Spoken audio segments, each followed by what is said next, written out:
In the deep nothingness of space, the cosmic silence is broken. Space is actually kind of a noisy place. Galaxies, stars, planets, and moons sing out with strange and alien music. They sound a little bit like an alien fax. Now, the Cosmic Playlist in a Top 10 countdown. The greatest hits of the universe. In a symphony of alien sounds.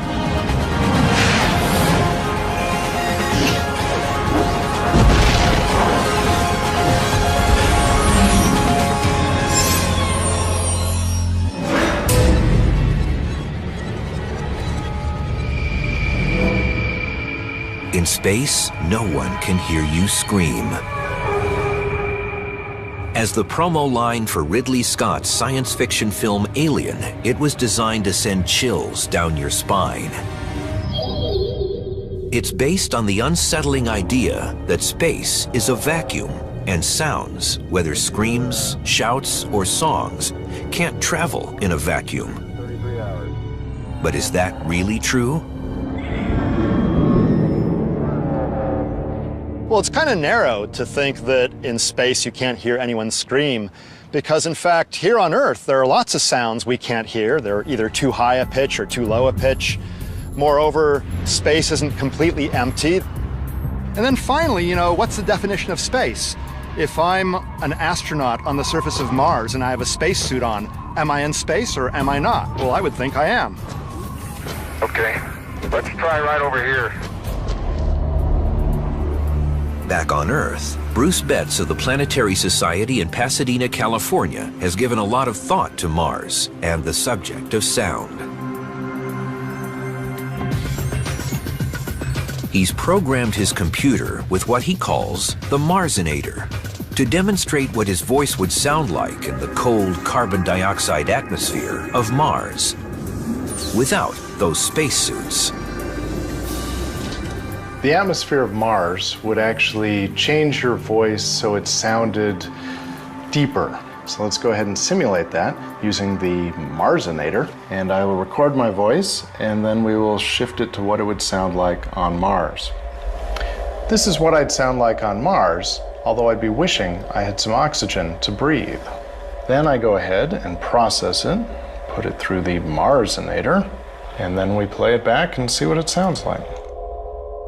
This is how I would sound on Mars, although I'd be wishing I had some oxygen to breathe.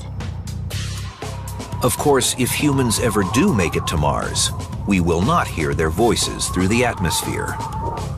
Instead, we'll get them via radio waves, the way many of our most important sounds already reach us. Yes. We're familiar with thinking of sound as something that comes through the air to us, just like we hear each other when we're talking. But in fact, a lot of the sounds that we hear are transmitted through electromagnetic signals. For example, your television actually transmits a television signal into sound that you can hear. Who's our first contestant tonight? Sound in the cosmos will never reach us directly across empty space. So radio, light, or other electromagnetic waves are the inevitable carriers, bringing us a universe we can hear in all its variety. Space is actually kind of a noisy place. It has many, many sources of noise that we are able to detect with special radio telescopes, for example. These alien sounds make up an incredible collection, the ultimate playlist. We've polled our expert panel of scientists, astronomers, and physicists to rank the top 10. The greatest sounds from the expanse of space, ending with a number 1 that will surprise us all. And now the countdown starts. Coming in at number 10. Ringing out from a distance of 13 billion light years, the birth cry of the universe in a hit called The Audio Afterglow of the Big Bang.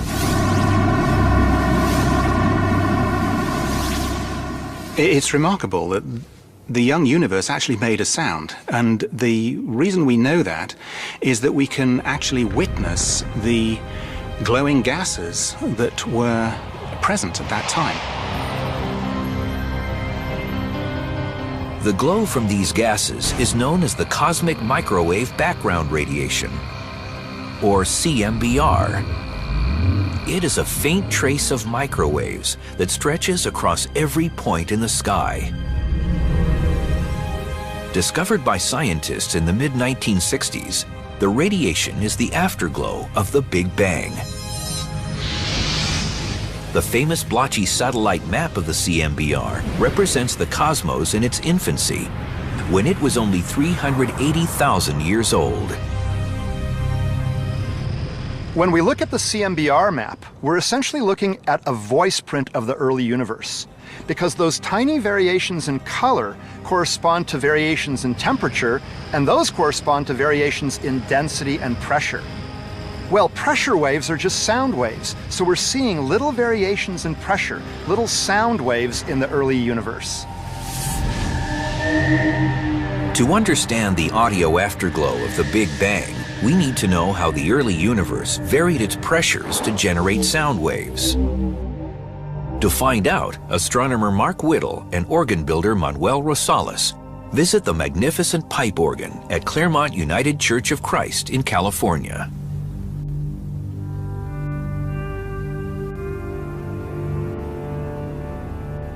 In a way, the 4,000 pipes in this organ are comparable to the voice of the early universe.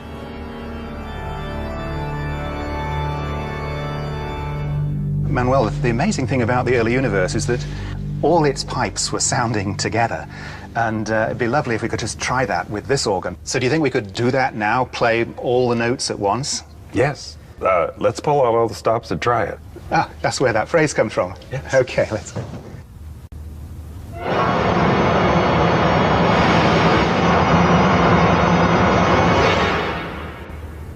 Very powerful, but really hissy, white noise kind of sound. But an even more remarkable thing about the primordial sound is that, in fact, a few particular tones were present and were stronger at any given time.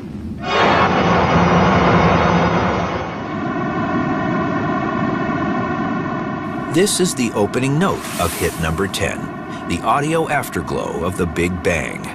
A computer sound analyzer reveals its strong tones as distinct columns on a color-coded graph. As hissy as the early cosmic sound is, it differs from pure white noise, which has no organized features at all on the analyzer. The sound of the audio afterglow, on the other hand, comes through with a vaguely musical quality.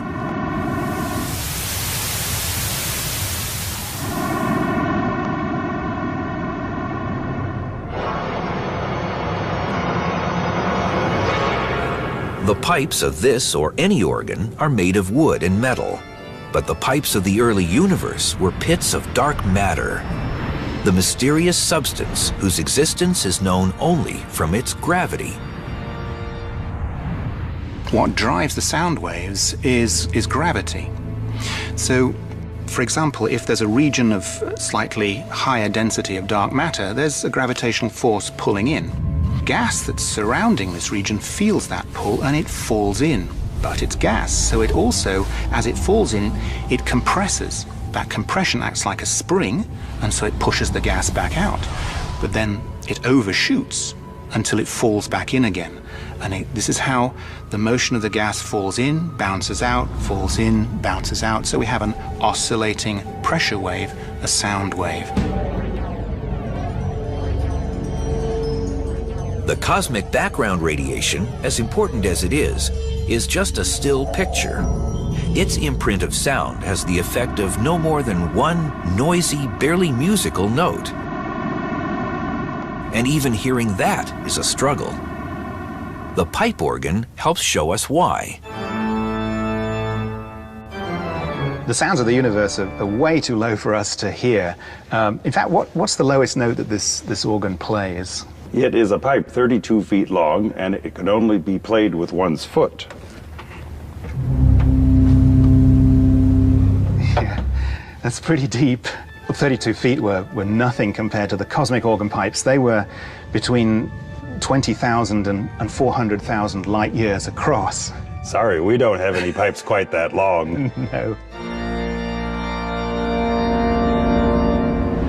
The deep sound of the early universe is so low, we can hear it only after a massive shift upward.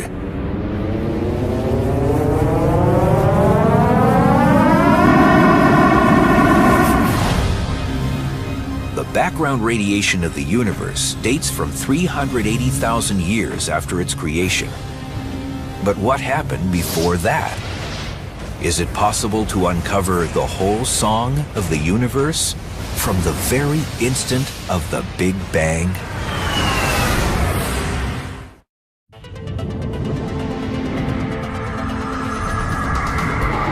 The cosmos is filled with a symphony of alien sounds, and we're counting down the top 10 of the universe's greatest hits. Number 10 on the playlist sings out with the earliest tones of the universe, from the audio afterglow of the Big Bang. But our download of the universe's birth song has some problems. With the cosmic organ playing all its pipes at once, what reaches our ears sounds like only one complex, noisy note. It's only one note because it comes from the pressure waves we read from the map of the cosmic background radiation, which is just a still picture of the sound in the early universe, taken 380,000 years after its birth.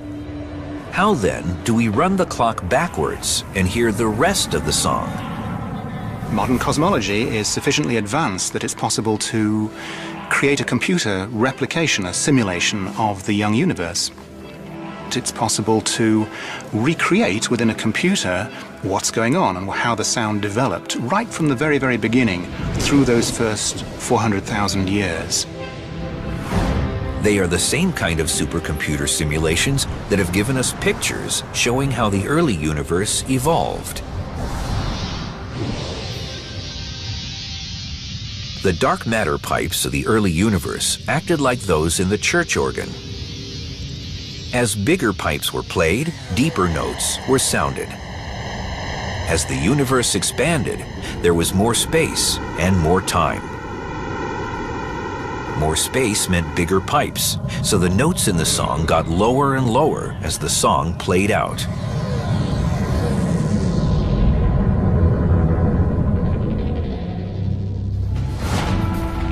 Put it all together, and the first 400,000 years of the universe can be condensed down to just 10 seconds. A haunting primal scream.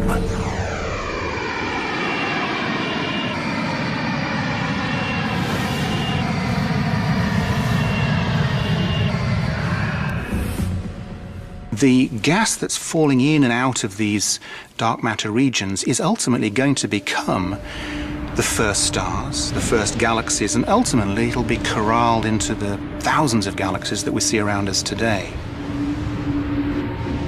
So while it's been amusing really and playful to reproduce these sounds for us to listen to, in the big picture they play an enormously important role in crafting the structure of the universe that's going to unfold and the universe that we find ourselves in today.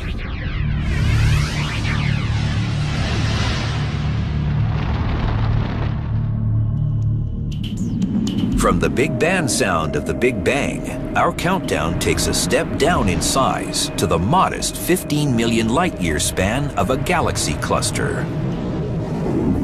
Coming in at number 9 on our list of the universe's top 10 hits is The Deep Tone of Perseus.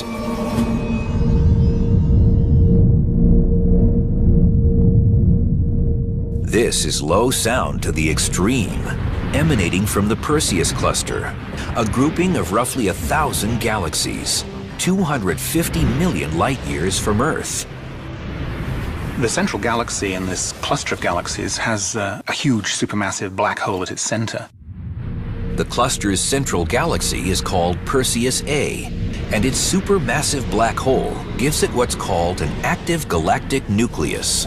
which shoots out energy in the form of gigantic jets, tearing into the surrounding space. For reasons which we don't fully understand, it seems to be coming out, the energy is being produced episodically, about every 10 million years or so. Those energy pulses are actually waves of pressure. And that's exactly what sound waves are. Pressure waves. The wave, as demonstrated by sports fans, has an up and down motion that's very familiar to us. But these UC Berkeley students will switch gears and show us how a sound wave is different. Okay, everyone, lose the pom-poms. Since sound waves are pressure waves, we're going to build a pressure wave out of all these students. Okay, everybody, let's line up. You go over here and then shoulder to shoulder, just like this. Stretch out over there a little bit. No gaps. You're going to be students colliding with each other like molecules colliding in a sound wave. That's looking a lot better. Do you feel like a bunch of molecules? Okay, this is looking good. We have a bass drum at each end of the line. You'll see why in a minute. We'll get things going with this drummer over here. He's going to hit the drum and watch what happens. In this case, the pressure is a good, healthy shove, and it moves from student to student all the way down the line. At the end, the last student applies his pressure to the second drum by banging on it. This second drum is like our eardrum. When pressure from a sound wave in the air hits our eardrums, we hear the sound. This is just how sound travels through the air, except instead of having students shoving each other, there are air molecules shoving each other. A sound needs a medium to travel through. It can't travel through a vacuum. So in fact, to get from point A to point B, you need air molecules hitting each other. That's how it works. So how do those pressure waves from number 9's deep tones of Perseus travel through what's essentially the vacuum of intergalactic space? Astrophysicist Richard Pogge of Ohio State University gives us a sense of the emptiness in deep space at his school's football stadium. Well, it's true that sound waves can't travel through the vacuum of space. Space is not a complete vacuum. I'm here in Ohio Stadium, home of the Buckeyes. It's very empty today. I'm the only one here, and can't think of a better place to illustrate the vacuum of space. The empty stadium can be a stand-in for the vacuum of space if we compare it with what it looks like on game day. With more than 102,000 people in its seats, Ohio Stadium would be like the atmosphere on Earth, jam-packed with air molecules. So how much do we have to clear out this stadium to equal the vacuum of space? Believe it or not, you have to clear out everybody, including me, and then even I'm too much. No more than a single cell from Pogge's body could remain in Ohio Stadium to come close to the vacuum of deep space. With what seems like almost nothing in the expanse between galaxies of the Perseus cluster, the existence of sound waves seems all the more incredible. How do you propagate a sound wave through empty space when it's mostly empty? Let's use the example of me running down the field. I have to run a long ways before I encounter somebody, but I still encounter somebody and I can pass energy along to them. The same is true of atoms in interstellar space. It has to travel a long ways, maybe 300 light years before it encounters another particle, but when it encounters it, it passes the energy and the wave moves along. The colliding particles in the Perseus cluster also emit faint X-rays, whose traces, imaged by the Chandra Space Telescope, tell us the waves are there. But these waves are huge, and the notes they produce are lower than anything any human has ever experienced. The pitch is about 57 octaves below our hearing, below the middle of a piano range, and that actually qualifies this for the Guinness Book of Records as the deepest pitch known to man. The extreme deep note emanating from Perseus is so far below our hearing range that it can only be approximated. It's been said the galaxy cluster is playing an awesomely low B-flat, and scientists calculate it'll be playing constantly for 2.5 billion years. Number 9's Deep Tone of Perseus drones on as the countdown advances. A secret number 1 waits at the end of the line, but first, a strange high-pitched squeal hints at what comes in at number 8. Sounds from space and their link to signals from extraterrestrials.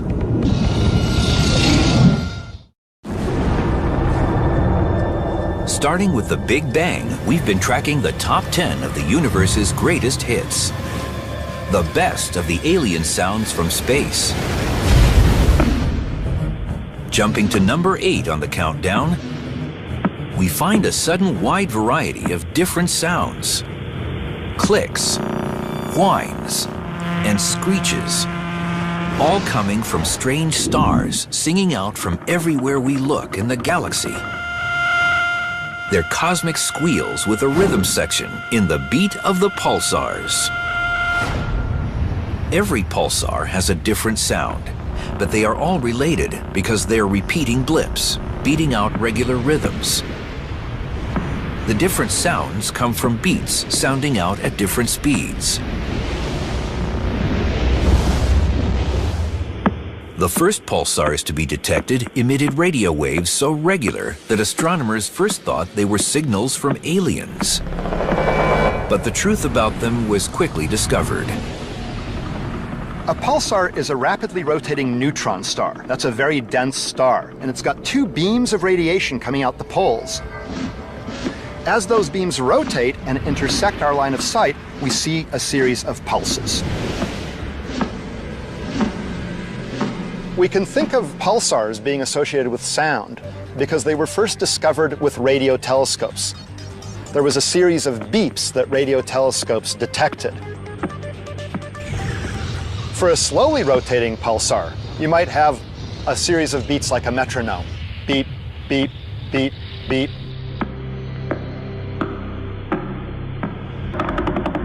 Or you might hear a beep, beep, beep, beep, beep, beep, beep, beep.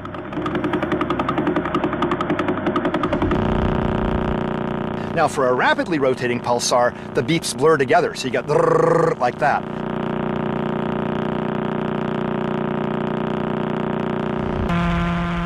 And for a very rapidly rotating pulsar, it's just a continuous sound that registers like a note in your ears.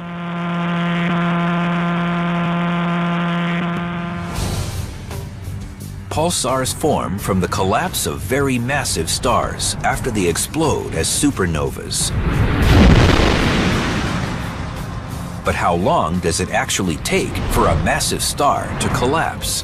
That's what Sherman D. of Tampa, Florida wanted to ask the universe when he texted his question to us. Sherman, the visible effects of a supernova can last for months or years, or even centuries if you're looking at the supernova remnant, the expanding gases. But although it may seem incredible, the collapse of the core of a massive star can take just a second or 2, and that's what initiates the supernova explosion. Our own sun isn't massive enough to go supernova, but it is a giant ball of hydrogen, 330,000 times more massive than the Earth and burning by nuclear fusion. So our home star can hardly keep quiet, as our next hit proves. This hot combo chimes in at number 7 on the countdown. Here it is, the Song of the Sun. The sun makes sounds, but they're not really sunny sounds. They're not happy sounds. They're kind of low, ominous roars that gurgle along. The sun makes sounds because there are a bunch of gases going up and down through a process called convection. So they're sending pressure waves through the ball of gas that is the sun, and it kind of rings like a bell. Unlike a bell, the sun rings with 10 million different tones at once. We detect them from the tiny bulges from the pressure waves on the sun's surface. Solar satellites measure the height of the bulges with exquisite accuracy. Apart from sound, they also produce science. So using these sounds from the sun that we can observe, we can actually tell very detailed things about the interior structure of our star. For example, one of the amazing things that we can tell is when there's a sunspot group on the other side of the star, even before it comes around the limb and we're able to see it with our optical telescopes. The sun may be the biggest source for sound in the solar system, but next in line is Jupiter. So coming in at number 6 in the top 10 is a medley of strange electronic jazz from Jupiter.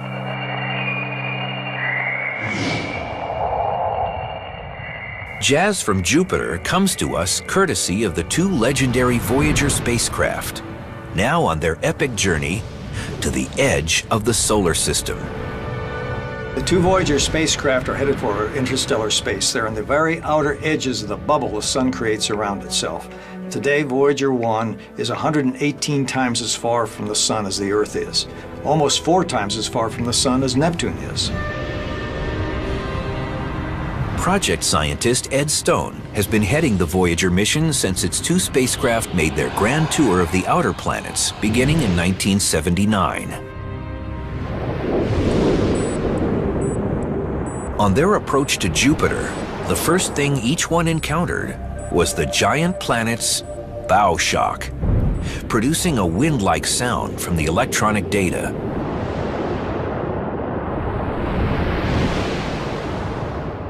There's a wind blowing outward from the sun at about 1,000,000 miles per hour. It is supersonic.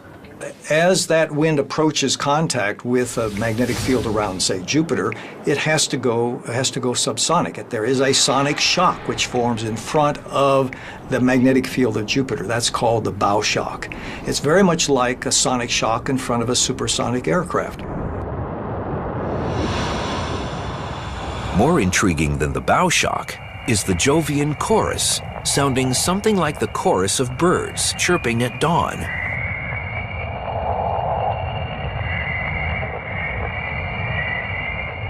Both it and the bow shock come from radio waves generated by fast-moving charged particles within the bubble of Jupiter's magnetic field.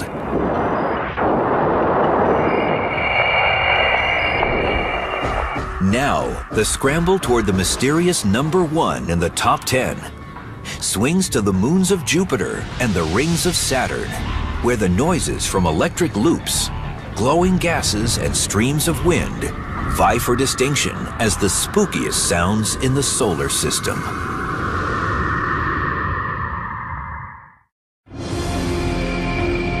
The top 10 countdown in the alien sounds of the universe has reached Jupiter, sending out its own brand of space music.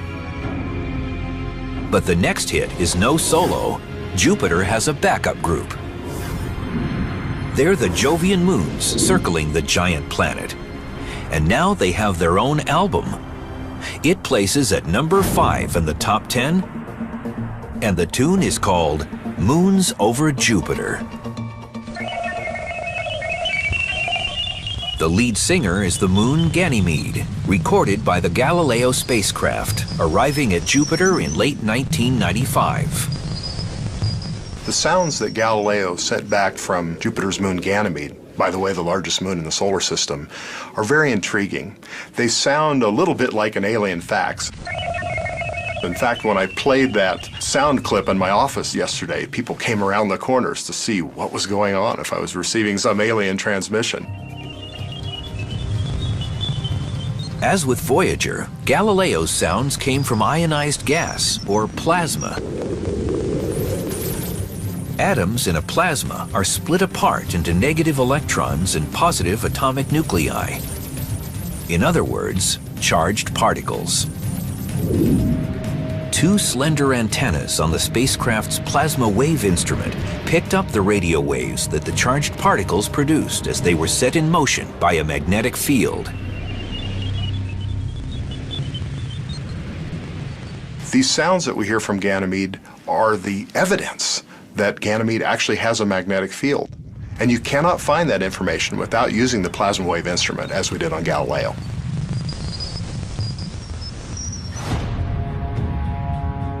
A very sudden burst of alien sound came from another of Jupiter's moons. It happened when Galileo flew over Io's North Pole.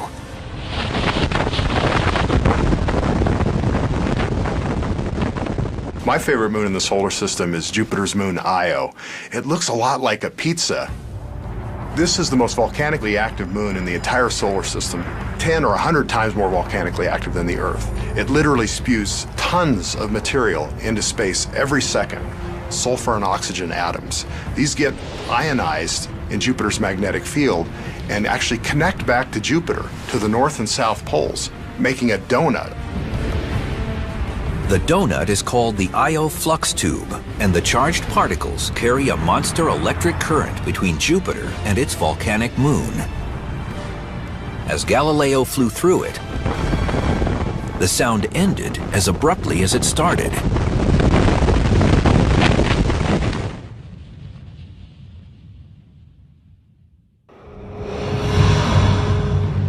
With Jupiter and its moons finishing their acts, our countdown swings to Saturn, smaller than Jupiter, but right up there in the top 10. The ringed planet comes in at number 4 on the list. Listen up for the surreal sounds of Saturn. They come to us from the Cassini spacecraft, which has been delivering mind-blowing pictures and data since its arrival at the ringed planet in 2004. As on Voyager and Galileo, Cassini's plasma wave instrument is our proxy for human ears in space. The eerie and bizarre sounds we hear from Cassini's radio and plasma wave instrument make me think of Halloween. They're due to the aurora on Saturn, very similar to Earth's aurora. Your ears could never pick up these frequencies, but we move them into a range. And when we do, we were surprised to see how eerie and scary they actually were.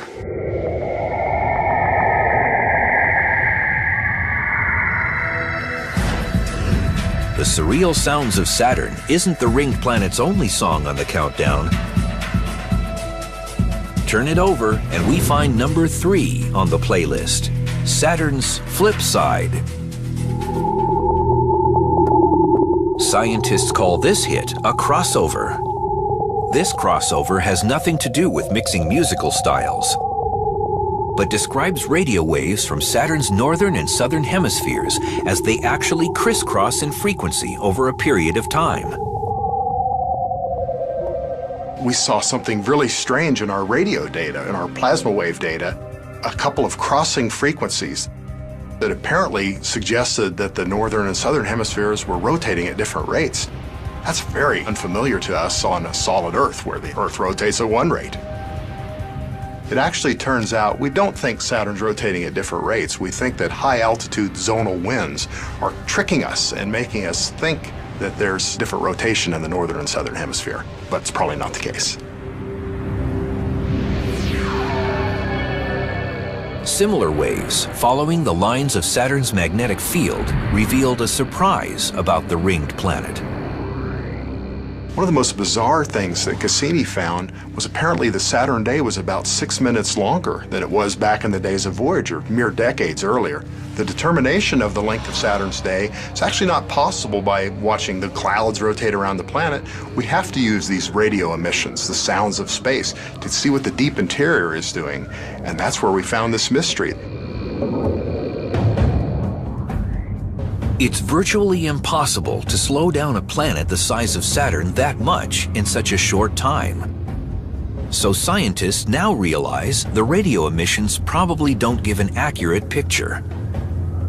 And by sophisticated mapping of Saturn's winds, they now have a better take on Saturn's day, which happens to be 10 hours, 34 minutes, and 13 seconds long. Now, we're closing in on the surface of Titan, Saturn's biggest moon, as it swings into the Alien Sounds countdown. Hit number 2 rings out as Totally Titan. And it opens with an otherworldly hiss from an actual microphone on the Huygens lander, separated from Cassini and parachuting through Titan's methane atmosphere nearly 1 billion miles away from Earth.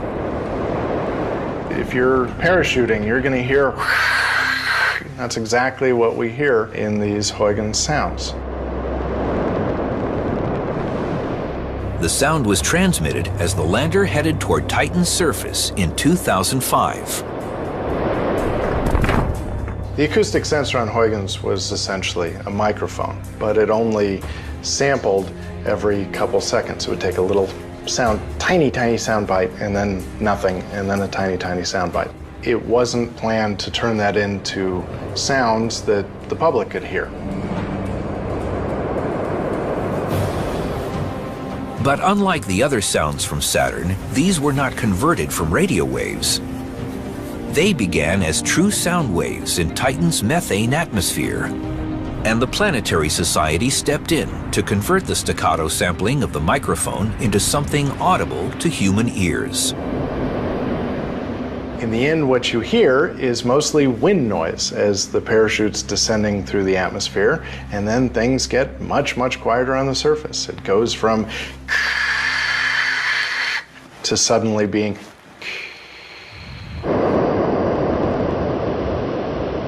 but what's really profound is we're hearing sounds taken by an actual acoustic sensor from 1 billion miles away. First time we've ever heard sounds from another planet or moon around another planet. But the rushing wind wasn't the only sound coming from Huygens. As data streamed in from the lander on the way to Titan's surface, white-knuckled engineers in Mission Control held their breath, hoping the Intrepid spacecraft would make its landing safely. The final chapter in the story is told in an incredible music video, guaranteed to keep you on the edge of your seat.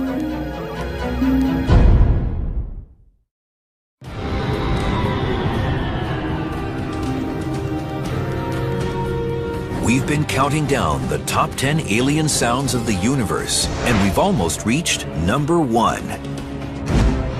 But first, we're shifting into high gear,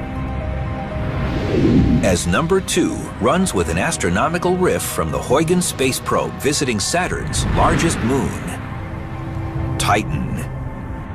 It's the only alien sound that comes with its own music video. Look and listen. Cut 2 on number 2. It's totally Titan. Here we have what's called the Bells and Whistles movie from Cassini-Huygens, and it's showing the descent. And it's a great example of using sound to convey all sorts of different kinds of data. Just as a Geiger counter announces radioactivity using audible clicks, the instruments on the Huygens lander were given their own sounds to register the measurements they were taking.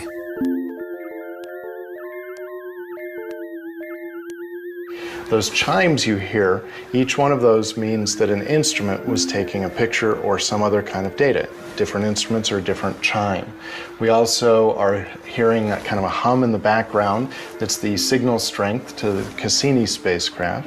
We've got a ticking that occurs that has to do with the spinning and rotation of the spacecraft. Every time it rotates once, they have the tick. Though it's just an assembly of pure scientific information, the video seems to preserve what must have been those last moments of high tension. When the scientists in Mission Control wondered, will the tiny spacecraft land safely, or will it crash? So here we go, and almost down. And then we're landed. Mission accomplished. With sound 1 billion miles away. Totally Titan has been a thrill at number 2 on the countdown. But now we spin the platter on the mysterious number 1. A song that comes from a place totally unlike anything else in the universe we've ever encountered. While some remind us of the strange signals from Jupiter and Saturn, there are also sounds in this song that are completely different from anything we've measured or detected anywhere else in the cosmos. Because number 1 on the countdown has sounds alien to the entire universe, except with a place where they originate. Number 1 in the universe's greatest hits resounds with echoes of a singular place. The echoes of Earth.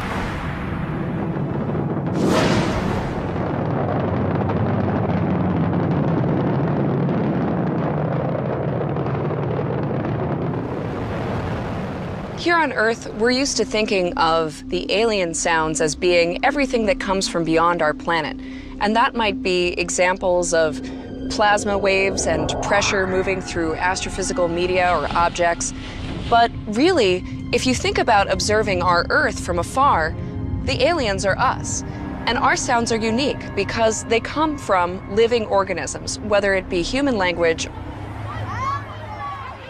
or bird songs.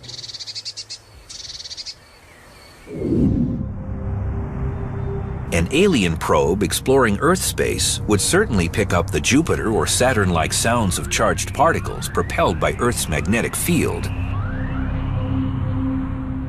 But our planet, unlike the others, also emits radio waves, broadcast into the cosmos by human beings.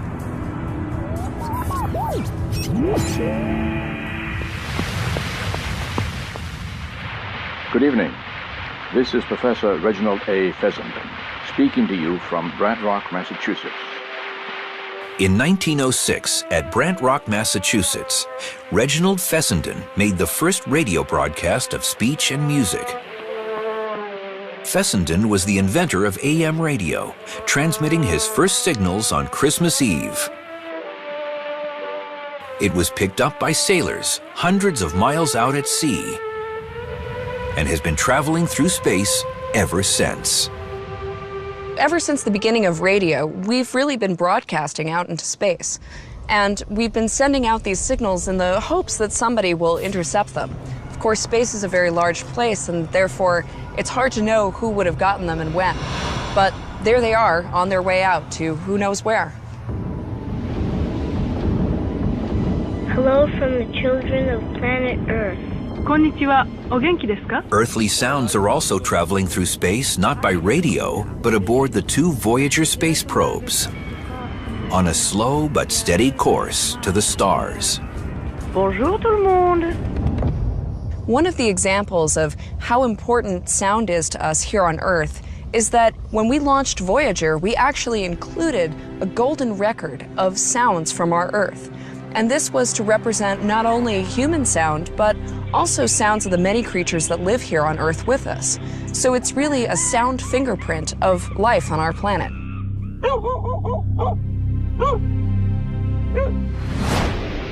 As we take our own place among the top 10 hits in our playlist, we realize they only scratch the surface of the cosmic voices calling out in the void. From creation to the present day, space has produced a broad catalog of sounds to accompany its brilliant sights. As strange as these many sounds seem, we've learned that they carry important messages, helping to solve mysteries of nature and our ultimate understanding of the universe.